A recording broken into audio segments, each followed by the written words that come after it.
Welcome to the Life of Hair. My name's James Atkinson. Thank you for choosing to join into this week's episode. Now, this week's episode is going to be a two-part episode, effectively. Now, this is my client, Harriet. I have been doing her hair on and off for many, many years. And she has previously spent most of those years having a scalp bleach. But good old COVID and watching my YouTube videos, yes, my clients do watch my YouTube videos, has convinced her that something softer is the way forward. So as you can see from this video, that we're going to be tackling a really hard, grown out scalp bleach and how best to soften that particular hard demarcation line in the hair out with a great simple technique. And you know me, I just like to keep these things super simple, but the joy of watching this week's episode is that next week I'm going to show you the follow-up, which was 10 weeks later, what that looked like and what we did to her hair 10 weeks on. So this week we'll be taking away that scalp bleached effect, and next week will be the technique that we are going to use going forward from pretty much now on. I hope you guys enjoy this two-parter, this being the first part and the second part coming next Sunday. And if you're watching this in the future, then it will already be up on my channel. So if you're watching this after August. And on that note, ladies and gents, if you want more Life of Hair education, then please go down to Patreon, link down in the description. If you want 10% off some of the finest scissors available on the market, then head over to Yowie Scissors and use the code TLOH10 to get 10% off any of the scissors on the website. I have become an ambassador for a wonderful brand called Wings that I cannot recommend highly enough. I've been using now for the best part of 14 years, so it's a perfect partnership for me. So I am absolutely thrilled, and they are sold by Yowie Scissors. So do go and check those guys out down in the description, and I very much look forward to seeing you again next time for another episode of Life of Hair. This is Harriet's hair, massively grown out, a huge demarcation in her hair. As you can see, really, really hard line from where that scalp bleach had just naturally grown out of her hair during lockdown.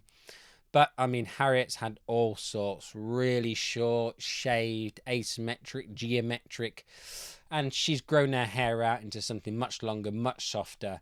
She's always been blonde. She's definitely a blonde addict, but that's okay. Loads and loads of you are.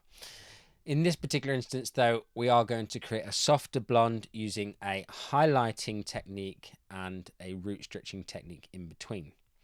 Now, I've used a very particular sectioning pattern in this particular instance to map out exactly where and when I'm going to put in certain styles of weave and, more importantly, foil placement, using the correct angles to create the softest results. So in this instance, we've got like a fin shaped section that's been subdivided into 3 separate sections. In the sides here, we're working horizontally up to those 2 top sections that create the front hairline sections, if you will, that are neatly bumped out the way. We're using very, very fine slices in this particular instance to create this particular technique. And when I emphasize the word fine, I mean mega, mega fine. And the reason I say that so specifically is because last week or a couple of weeks ago, someone left a comment on my YouTube channel saying, why do you use horizontal sections a lot? And I responded to that comment by saying that I use horizontal sections a lot, providing I'm using mega fine sections. It really will have little to no impact on the end result's softness if your sections are absolutely microscopically thin, 1 layer of hair, let's say. Also, it lifts much better, but you do need to bear in mind, if you're going to use horizontal sections, especially in the sides, and the hair's going to be worn back, if they're not mega fine, you are really going to see some stripes going back. In this particular instance, maximum coverage was required through the sides in the hair's natural fall. So I didn't really need to do any other technique. If you want to put a diagonal one on the front hairline because it makes you feel better about the technique, then be my guest. Do that. But in the instance of making this particular technique work for me, the softness was really going to be about the crown area, where it was really, really hard in terms of the demarcation, and then through the top sections where I really wanted to emphasize softness. So in all intents and purposes, you could have used diagonals through the sides. I didn't feel it was necessary for this particular technique. In diagonal sections are, harder to put in. So if you want to save a bit of time and you don't need to use diagonal sections, then don't use them. That's why we can use diagonals, horizontal and vertical sections to create specific effect. There's one thing I want to kind of mention in particular in this particular set of foils that I'm doing here is the spacings in between each of the foils. It is incredibly important to ensure that you are using the correct spacings for your technique. Now, yes, you could put thousands of foils into this and you could probably break up that demarcation, that hard line in the hair from the previous scalp bleach, but it wouldn't really be saving Harriet from having less done to her hair in the future. All you'd be doing is putting in a new demarcation with thousands and thousands of foils. So I'm taking very, very, very fine sections that you can see through very easily. As you see me place this foil now, you can clearly see that foil through that section. But then each subsequent section that I take after that, I am leaving myself approximately 1 finger's width, or approximately 1 centimetre, depending on how your mind works, in between each of the sections. And this is to allow something that is going to come in just a minute. And what is really, really important when we're breaking up hard regrowths is that the blonde goes up towards the roots and the natural comes down towards the ends. We'll talk about that further in just a second. In this particular set of foils, again, as I mentioned, I am going to use diagonals across the partings. I've done 2 separate sections, and this will obviously ultimately cover both left and right hand side partings. And lots of people ask me about what about center partings. Providing your foils are wider than the width of your section, you will cover the top, so that if your client wears it in a center parting, you will be absolutely fine. This is no disrespect to anybody that asks that sort of question, but I think that's a slightly old-fashioned question, especially if you're still using foils that are 90 millimeters wide, the smaller type of foil that's available. If you're using 110 or even 130 millimeter wide foils, you will comfortably bridge the entire distance from corner to corner of your section without pinching the hair in the corners of your section and potentially leaving a dark seam down the middle of the head. Now, for anyone that doesn't know what I'm on about and hasn't experienced that, amen, good for you. And anybody that has experienced that particular scenario, then hopefully if you move to using wider foils, you will negate having that problem very, very quickly. And then you don't really have to allow for side partings or center partings when you're doing a set of foils. I still highly recommend that you allow for side partings and center partings when you do a freehand technique like a balayage, but for foils, well, you can just pop in your given technique, e.g. in this particular instance, a set of herringbone, very finely sliced highlights, and away you go. And you don't have to think about it any further than that. So that is one way around this particular problem that people have commented on many, many times in the past. And it's not to say that it's an invalid problem anymore. It is still out there. People are still getting these issues, but that is one very, very easy way to fix that particular problem. So just get a slightly wider foil, and you might want a slightly longer pintail comb to make your life a little easier. That's why I use this plastic pintail comb from YS Park, because the whole spine of the comb connects to the tail, and therefore it doesn't matter how wide the foil is, my comb fits into it beautifully. Part of the reason why I use this particular comb over any other. I know a lot of people prefer the metal pintail combs with the longer pin, if you will, but in my particular case, I worked for L'Oreal for a long time. We weren't allowed to use metal pintail combs, so I found the best plastic pintail comb that I could find, and this for me is now my weapon of choice.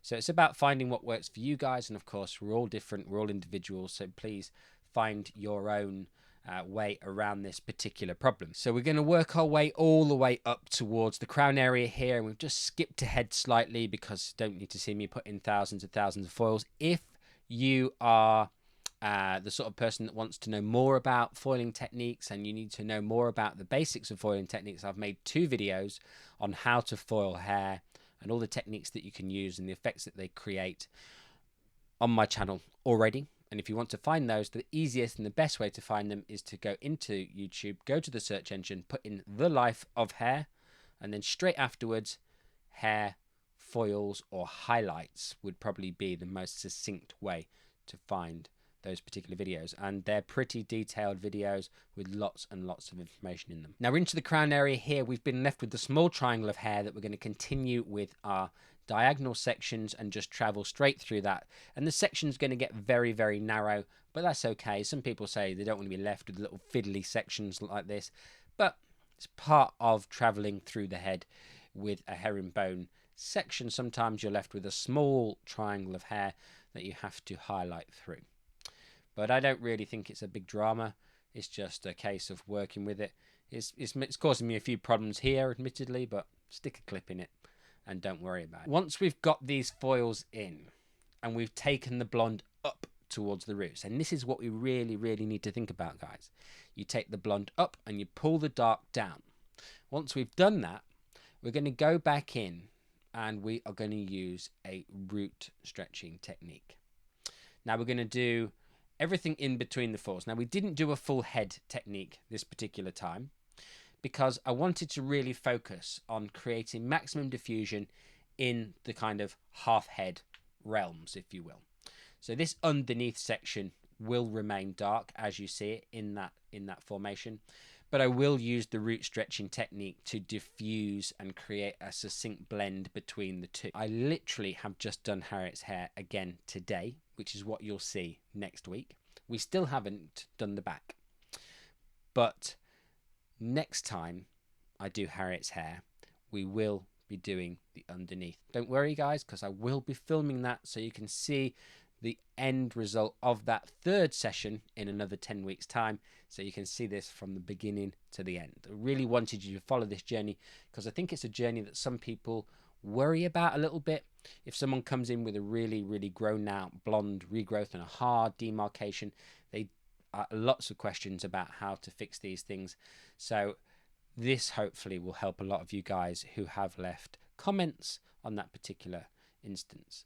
Now you can see the technique that I'm using here is very, very similar to all the root stretching techniques that I use, where I just paint down and then I change the glossy root area into a satin mid into a matte end. So glossy at the root, lots of products, very shiny, stretching that product out, and as the product and the saturation of that product changes and it travels down the hair, the product then just disappears and it creates just beautiful transitions.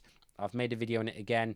Search for it in exactly the same way that I'd mentioned searching for the highlighting videos that I've made, and it makes root stretching a breeze. You don't need to have 2 colors to create the root stretch. You just need 1 color, and then you can glaze the whole thing afterwards all in one go, because quite a lot of root stretching techniques are not reliant on a technique to stretch it.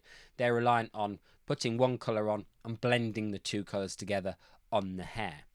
The beauty of this technique is it takes away all the need to blend on the hair.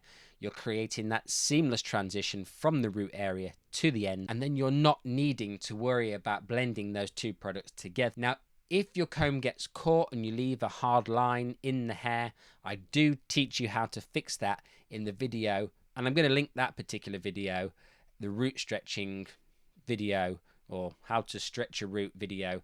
I make a mistake deliberately in that particular episode to show you how to fix it. So that is something that can come up, and there is a way around it. You need to fix it quickly, but I won't go into it right now because I'll wait for you to watch the video. But you just work through every single section in exactly the same fashion in this particular technique. It's really, really easy to remember how to do, easy to repeat. And I think that's really, really important with a lot of techniques, is they're just easy to repeat. I have been shown so many extremely technical coloring techniques that when I'm doing them in the salon, I'm like, what did he say? What did she say? You know, and it's really difficult to then take it to a client easily. You've got to actually practice it without actually doing it on a client. And sometimes that's not feasible, and you want to go and use these techniques sooner than that. So that's why I try and create techniques or evolve techniques that I've seen previously into being much simpler and much easier for you guys to take away and use on a day-to-day basis. And I know some of you do, because you send me messages, you show me the results, and I love seeing it. So if you want to share your results with me and you've really done something you're super pleased with, then send it to my DMs on Instagram at thelifeofhair1. I would love to see any of the creations that you've made, whether you've used my techniques or not. Send me the work that you're most proud of, or tag me in that work on Instagram. I would be very, very happy to see it. Now, this technique in terms of time's not hugely time consuming, around an hour and 10 minutes or so once you put the root color on. In between the technique that we did today, to do it a second time only took 45 minutes. So it's not a really time consuming job. It's really easy to fit into a normal column without having any special timings or, you know, need to kind of extend the appointment times. I know some salon owners aren't into extending appointment times, but I think extending appointment times is fine, providing we let our clients know that it's going to be at an extra cost and you charge accordingly for the extra time. I don't see that as a problem at all. And then we've applied a quick toner that you saw me do there. And this is the finished result. Really beautiful dimension at the root area, fading into those lighter ends. The color that we put in between the highlights was a blue powder bleach and 20 volume, and the color that we put in between was a 7 natural beige with a little bit of a pearl color, 7 pearl color in there, and you can see that kind of slightly pearlescent hue to the color in between in some lights, but it was only a tiny bit, so it was about 35 grams of the 7MB to 5 grams of the pearl shade, and then we globally toned it with a 10 natural and a tiny little bit of a 10 pearl shade. Loved the result. Harriet was absolutely loving it. Having seen her again today, she's totally sticking with this new vibe. She's not going back to that root scalp bleach application that she's had for so many years, and I'm chuffed that we've finally managed to get Harriet's hair into something that's easier to maintain, especially as she's growing her hair, because it's so difficult sometimes to maintain scalp bleaches and grow your hair simultaneously. We used Olaplex in this particular service as well, and Harriet uses Olaplex at home and a plethora of other products to make her hair healthy. And guys, if you're not watching this from the perspective of a hairdresser and you're a consumer, some of these products really are important for the maintenance of these bonding products. Step 3 is a really important part of retaining the integrity of the hair because of the way that the bonds work in Olaplex. Anyway, thanks very much for watching, guys. I hope you've enjoyed this episode, and if you have, then please do choose any one of these other episodes that have popped up on the screen right now, and hopefully you'll enjoy another one. And I'll see you again next time, next Sunday, for another episode of The Life of Hair.